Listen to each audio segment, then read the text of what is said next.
Okay guys, we're back again for a second video of the day. Today we're going to be shooting the Supernova 22 long rifle tracers. Never shot them before. We're going to shoot them in the FN502 and see what happens.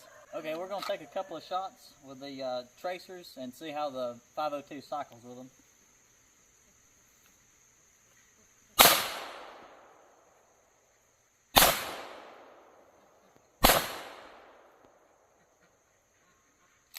So we did have one failure to feed.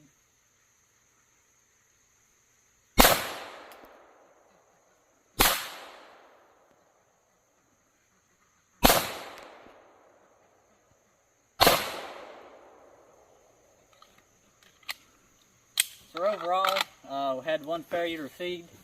And other than that, I think just a couple that maybe didn't take or I didn't see one. Appreciate watching and tune in for the next one.